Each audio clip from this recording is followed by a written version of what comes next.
أعوذ بالله من الشيطان الرجيم بسم الله الرحمن الرحيم الحمد لله وبه نستعين والصلاة والسلام على سيدنا محمد أشرف الأنبياء والمرسلين وعلى آله وصحبه أجمعين اللهم صل وسلم على سيدنا محمد الفاتح لما أغلق والخاتم لما سبق ناصر الحق بالحق والهادي إلى صراطك المستقيم وعلى آله حق قدره ومقداره العظيم أما بعد قال الله سبحانه وتعالى في كتاب العزيز بعد أعوذ بالله من الشيطان الرجيم بسم الله الرحمن الرحيم ثم أورثنا الكتاب الذي اصطفينا من عبادنا وقال نبينا المصطفى صلى الله عليه وعلى آله وصحبه وسلم خيركم من تعلم القرآن وعلمه صدق الله وصدق النبي صلى الله عليه وسلم أما بعد.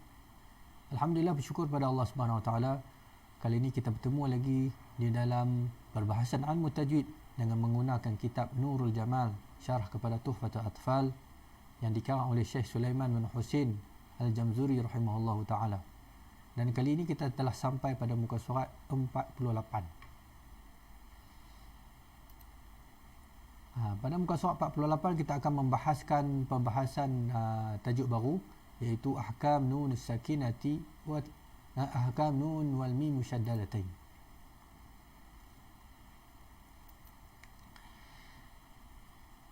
Imam Syekh Sulaiman Al-Jamzuri rahimahullah ta'ala berkata, wa gunna miman thumma nunan shuddida wa thammi kullan harfa gunnatin bada, dan gunnahkanlah huruf mim kemudian nun yang bertasydid dan namakanlah keduanya huruf gunnah, iaitu jelas, ianya jelas.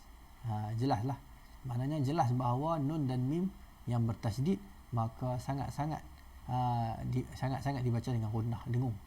Hukum nun dan mim yang bertasydid. An-Nazim rahimahullah ta'ala memerintahkan kita supaya menjelaskan nun atau gunnah pada huruf mim dan nun yang bertasydid. Mana menjelaskan, maksudnya menjelaskan gunnah itu. Bagi gunnah itu betul-betul jelas. Bagi gunnah betul-betul jelas. Walaupun bertanwin, walaupun ada tanwin, ta'rif gunnah telah lalu pada muka surat 41. Pada pembahasan tentang bila kita masuk tentang idgham al-gunnah, kita dah jelaskan dekat situ makna gunnah sebenarnya. Boleh rujuk balik apa makna gunnah.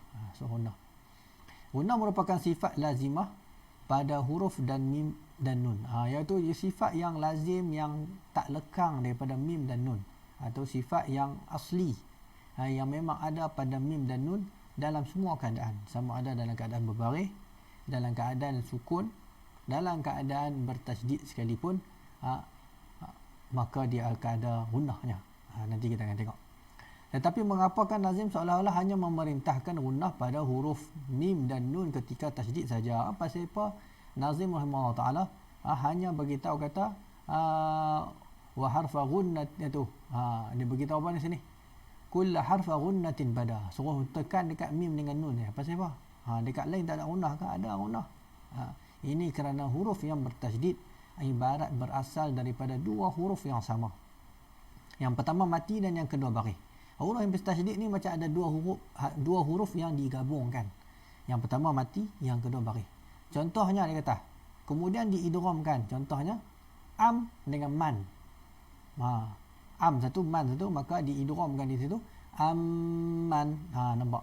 Dibuh dengan mim tasydid itu. Maka kita nampak asalnya ada dua huruf. Maknanya ada dua huruf, dan dua huruf itu adalah dua huruf gunnah.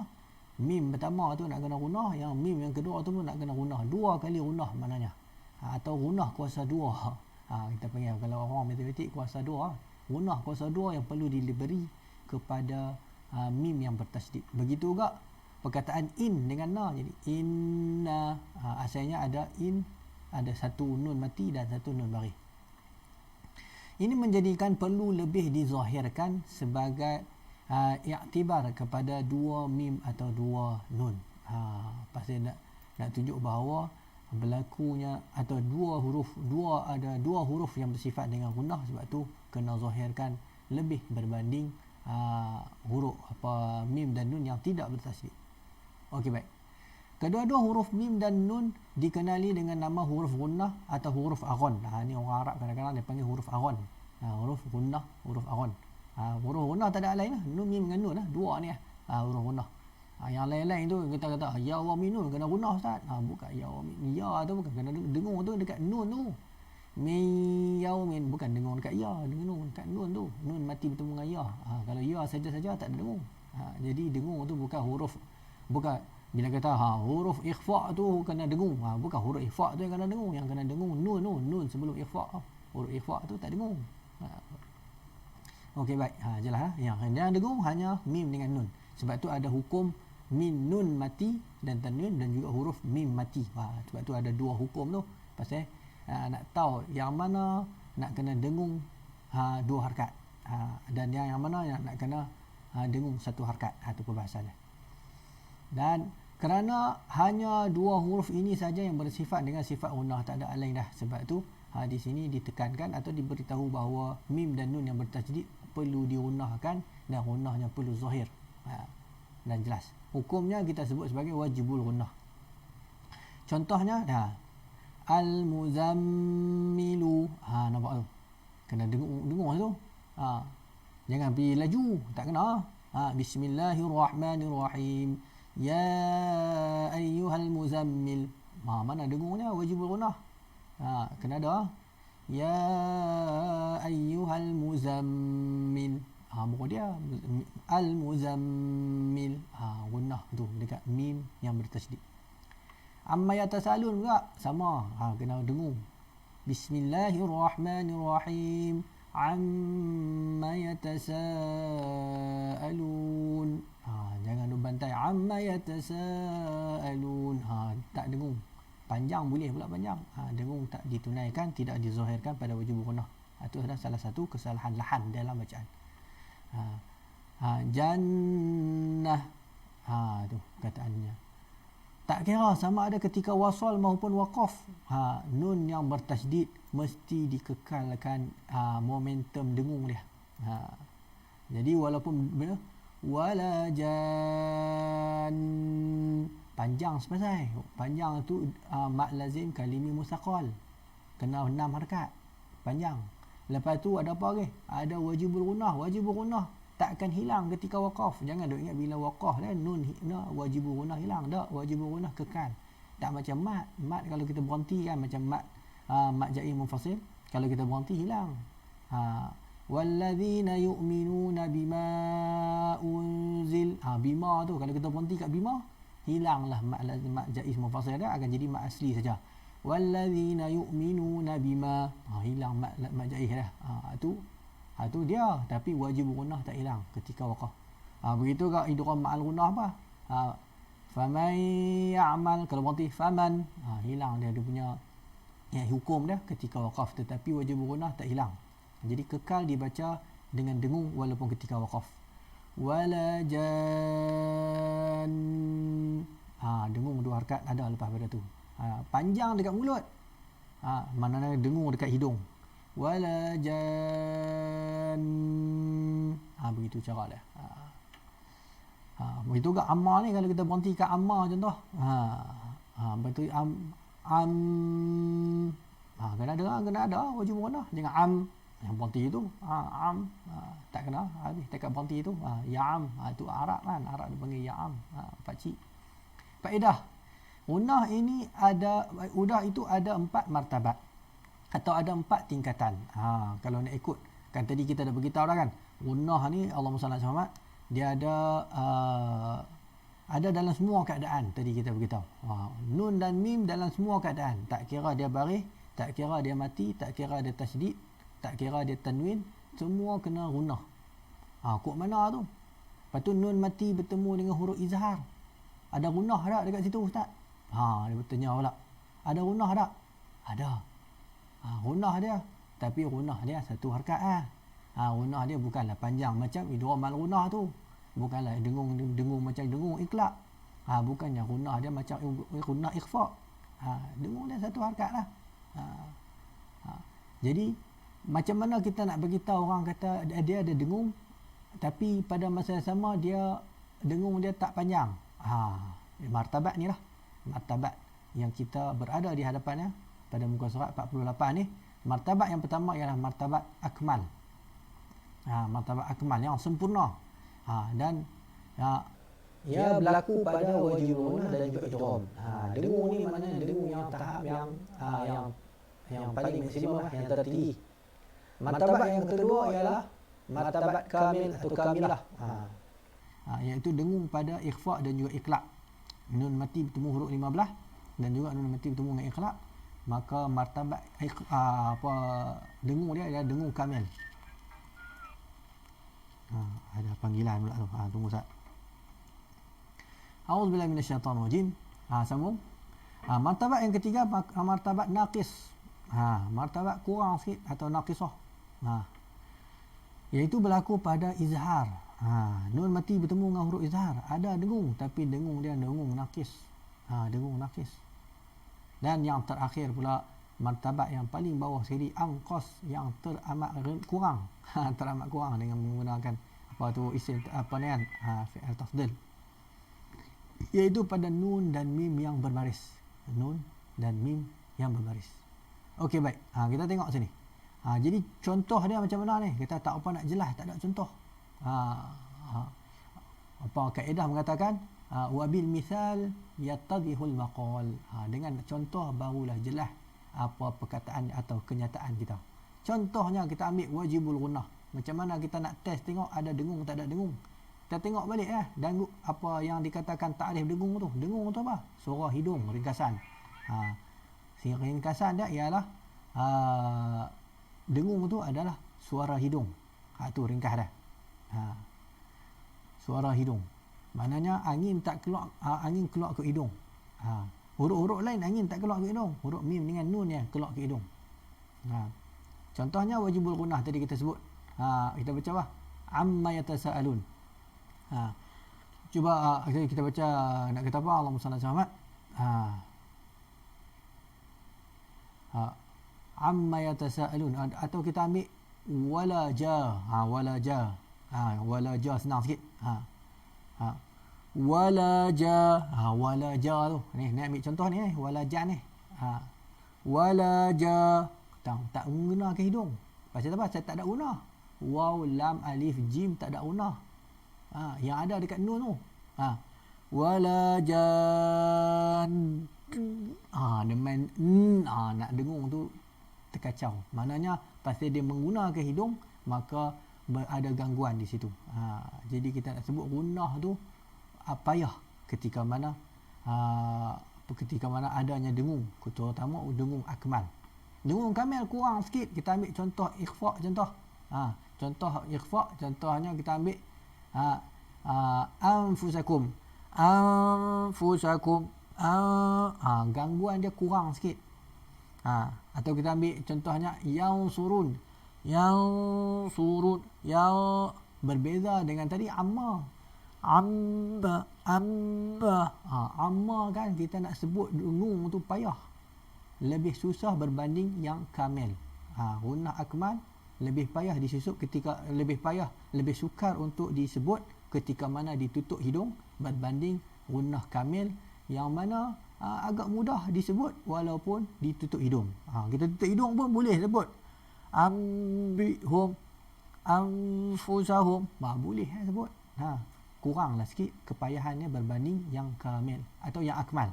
Yang akmal tu payah lagi. Sebab tu ada dua martabat tu. Antara wajib gunnah idgham dengan ikhfa dan juga iqlaq. Kerana yang menentukan martabat itu adalah dari segi kepayahan menutup atau angin keluar lebih kuat pada hidung berbanding kamil. Yang akmal angin kuat, angin lebih banyak keluar daripada hidung berbanding kamil. Gitu. Manakala naqis pula. Naqis pasal apa? Pasal dia dengung satu harakat lah. Yang tadi nombor satu akmal dengan kamil tu dia dengung dua harakat. Cuma dari segi dua harakat, walaupun dua-dua tu dua harakat, tapi dua harakat pada wajib gunnah lebih banyak anginnya berbanding ikhfa. Contohnya tadi kita tutup hidung, yang wajib gunnah payah nak sebut berbanding ikhfa. Berbanding ikhfa agak mudah untuk disebut walaupun ada gangguan ketika mana kita nak tutup hidung atau ketika mana kita semua hidung kita semua kan, payah nak baca Quran pada dengung-dengung yang mana ketika mana kita selesema. Kalau izhar, izhar ada dengung tak? Contoh, kita nak tahu dengung tak ada dengung, kita buat contoh. Sirata, siratal ladzi, siratal ladzina an'am. Dah situ ada apa? An'am, nampak? An'am, nun mati bertemu dengan ain. Izhar. Sirata, tak ada masalah. Pasal sirata tak ada mim, tak ada nun. Siratal ladzina an'am, dia ada payah situ. Maknanya ada gunnah tu. Izhar ada gunnah. Cuma gunnah dia taklah sampai 2 harakat macam akmal dan juga kamil. Ada bukti dia ada gunnah ialah ada suara nak keluar daripada hidung ketika kita menyebut an'amta. Tu. Dan naqis ini orang kata sekatan dia atau angin nak keluar daripada hidung lebih banyak berbanding yang angkos. Yang angkos ni pasal nun yang berbaris. Nun baris kurang sikit. Kurang angin. Walaupun kalau nak kira tu kira 1 harakat, sama-sama 1 harakat. Naqis dengan angkos tu sama-sama dengung, dia dengung 1 harakat. Kita boleh kata gitulah, dengung 1 harakat. Tetapi dari segi kekuatan angin dia angkos lebih kurang. Angkos lebih kekurangan angin dia lebih kurang tu dengar macam boleh tak boleh kan. Lebih kurang maknanya lebih kekurangan anginnya berbanding. Contoh kita ambil contoh sikit. Apa contoh dekat mim dengan nun ni? Allahumma salli ala Muhammad. Mim baris kita nak pergi apa? Iyyaka na'budu, senang ambil dalam surah Fatihah, semua orang hafal. Semua orang tergambar perkataan-perkataan atau huruf-huruf dalam Fatihah. Apa dia? Contoh Iyyaka, tak ada masalah pasal iyyaka tak guna hidung, pasal tak ada huruf mim, tak ada huruf nun. Iyyaka, tutup hidung pun tak apa, pejam mata lagi boleh baca iyyaka. Mai kat na'budu, nampak? Na'budu, nun ada baris. Iyyaka na'budu, iyyaka dekat na'budu tu ada gangguan dekat hidung pasal kita tutup. Kalau kita buka tak ada masalah lah. Jadi na'budu tu terganggu pasal ada gunnah. Ada gunnah. Jadi gunnah pada na'budu lebih maknanya gunnah pada kurang berbanding gunnah pada izhar an'amta tadi kita buat contoh. Okey baik. Jelaslah. Jadi di situ nampak ada perbezaan antara martabat gunnah pada hukum-hukum huruf, pada hukum-hukum yang mengandungi gunnah, bahkan mim dan nun yang berbaris dan mim dan nun yang mati itu sendiri mengandungi sifat gunnah dalam kadar 1 harakat. Okey baik. Dan setengah-setengah kita jauhi kalau kita berhati bahawa mereka menulis wajibul gunnah ada gunnah 3 harakat.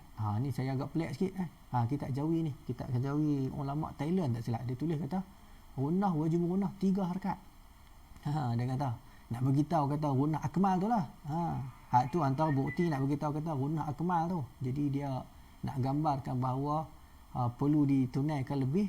Jadi dia kata 3 harakat. Maknanya wajibul gunnah tu perlu ditunaikan, dia punya gunnah tu lebih berbanding ikhfa dan juga iqlaq. Jadi dia kata dalam kitab dia lah, dia kata gunnah pada wajibul gunnah 3 harakat.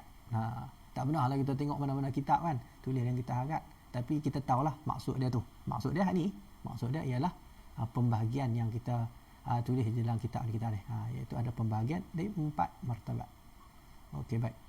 Seterusnya hukum mim sakinah. Hukum mim sakinah. A'udzubillahi minasyaitanir rajim.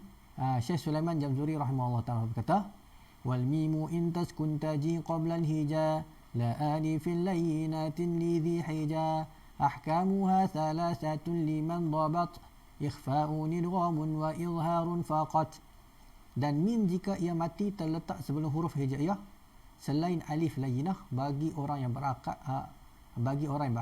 Mana mim mati terletak sebelum huruf hijaiyah selain huruf, maknanya mim mati akan bertemu dengan semua huruf hijaiyah kecuali alif ya. Mim mati tak akan bertemu dengan alif.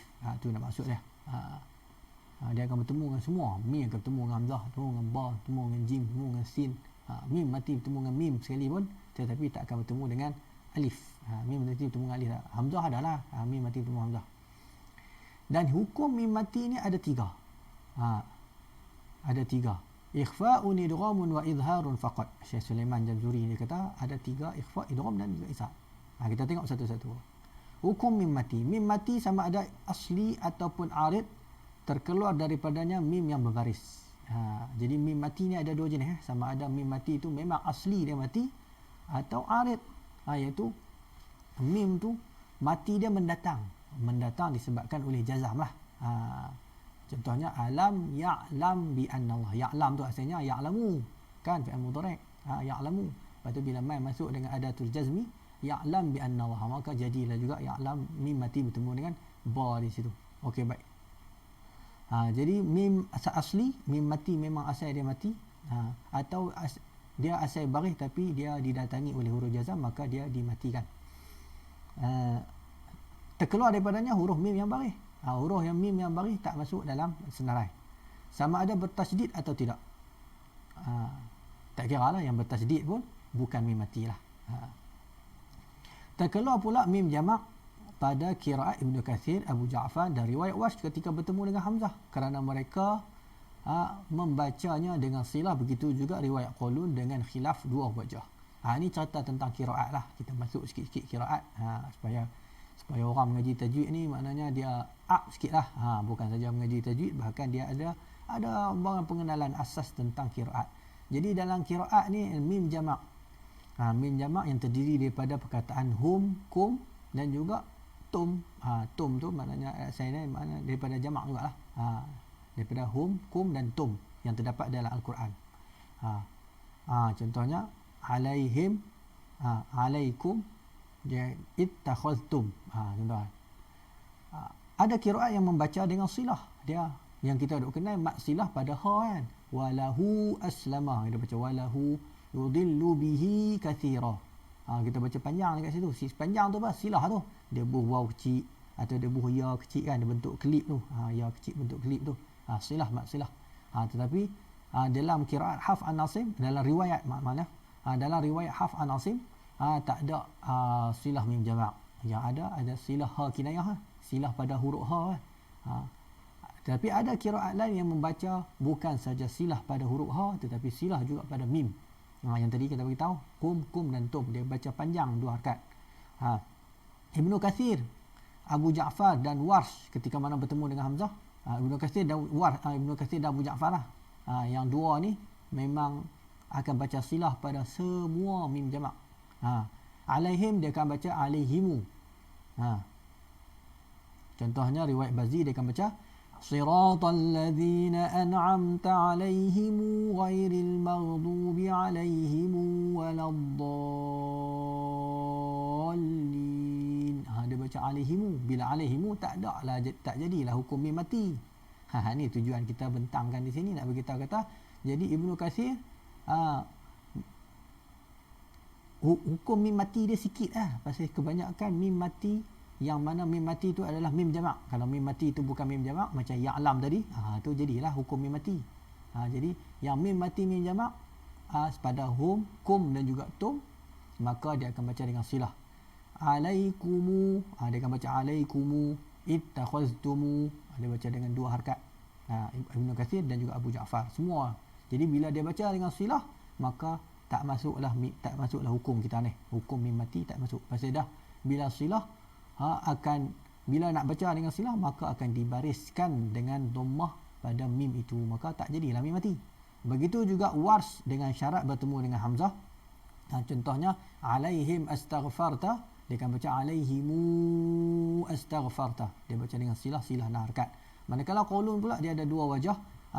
Boleh memilih sama ada membaca dengan silah atau membaca dengan tanpa silah. Kalau dia baca dengan silah, maka terkeluar daripada hukum mim mati ini.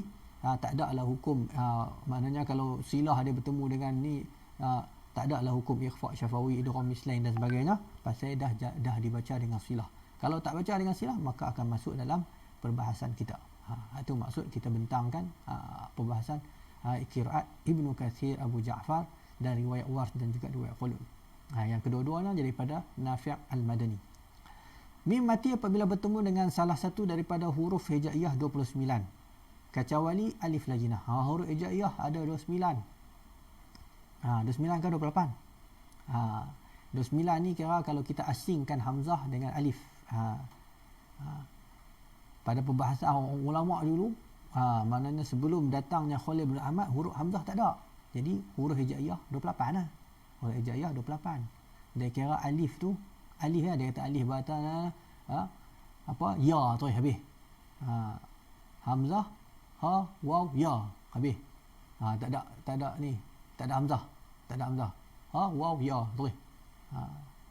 Lepas tu Khalil bila datang Khalil bin Ahmad Al-Farahidi, beliau lah yang mula-mula mencipta huruf hamzah dan dimasukkan ke dalam huruf hijaiyah dan menjadikan bilangan huruf hijaiyah 29 yang asalnya 28. Okey, baik.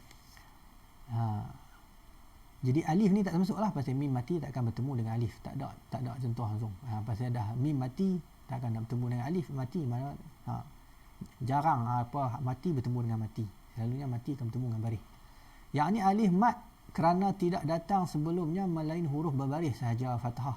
Selalunya alif ni akan duduk selepas pada huruf fathah, huruf yang berbaris fathah. Jumhur ulama tajwid telah menetapkan baginya 3 hukum. Bagi mim mati ni ada 3 hukum. Yang pertama ikhfa, idgham dan juga izhar. Nanti kita akan baca dia punya nama penuh dia. Inilah masyhur dan mukhtar. Inilah masyhur dan mukhtar. Inilah yang dipilih. Manakala Makki bin Abi Talib yang wafat pada 437 Hijrah menjadikan ikhfa sebagai izhar dan telah beramal dengannya ahli Iraq dan ahli Syarqiyah.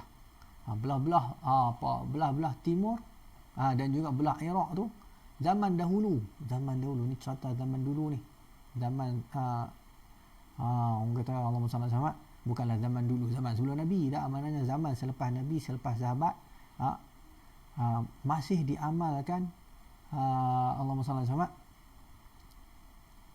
dua hukum. Makki bin Abi Talib dia kata zaman dulu pernah beramal dan dia kata dua ni sama ada idgham tak pun izhar. Ikhfa tak ada. Idgham dengan izhar. Maknanya idgham mislain dengan izhar syafawi, dua. Jadi ikhfa tak ada. Ikhfa masuk dengan dalam tu ikhfa. Ikhfa akan baca dengan izhar. Ikhfa akan baca dengan izhar. Tetapi yang mukhtar adalah kita dibaca dengan ada 3. Jadi zaman dulu pernah diamalkan. Cuma maknanya bukan benda tu ada, cuma sanad tak sampai. Tak sampai kepada kita sanad yang mim mati bertemu dengan ba dibaca dengan izhar, tak ada. Yang sampai kepada kita mengaji mana-mana tok guru, mim mati bertemu dengan ba semua baca dengan ikhfa.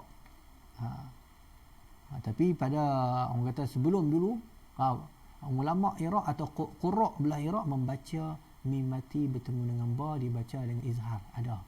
Dinukilkan perkara itu tetapi tidak diturunkan secara talaqi dan bersanad. Maknanya habis dah pupuh di maknanya dia bila masyhur satu benda, maka ada benda yang kurang masyhur, maka dia maknanya bukan qiraat hilang, dia cuma bacaan itu saja. Bacaan itu pun tidak menjejaskan mana-mana tafsiran, pasal dia tak melibatkan makna, dia hanya melibatkan orang kata perbezaan bunyi saja. Jadi tak hilanglah daripada penafsiran dan juga tak hilang apa-apa ilmu. Cuma benda tu macam itulah.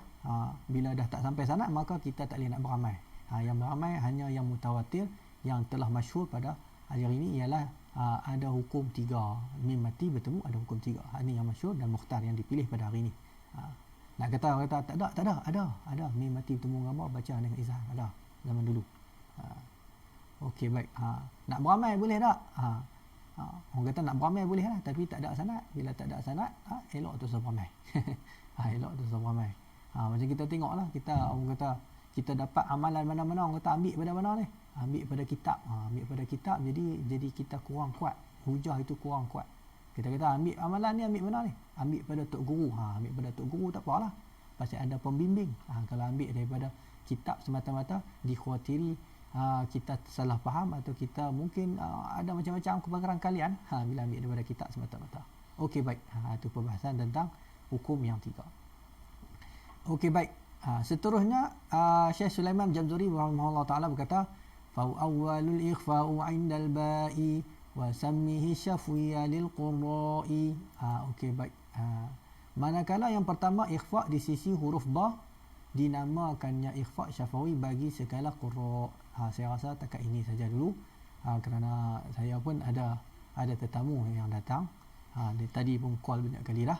Takat itu saja pertemuan kita pada kali ini, dan kita akan bertemu pada esok hari insya-Allah pada pukul 5 suku insya-Allah. Segala baik pada Allah SWT, segala kekurangan saya mohon maaf. Dan kita tutup majlis dengan tasbih kifarah suratul Asr. Subhanakallahumma wa bihamdika asyhadu an la ilaha illa anta astaghfiruka wa atubu ilaik. Bismillahirrahmanirrahim. Wal 'asri innal insana lafi khusrin illa alladhina amanu wa 'amilus solihati wa tawasaw bil haqqi wa tawasaw bis sabr. Wassalamu alaikum warahmatullahi taala wabarakatuh.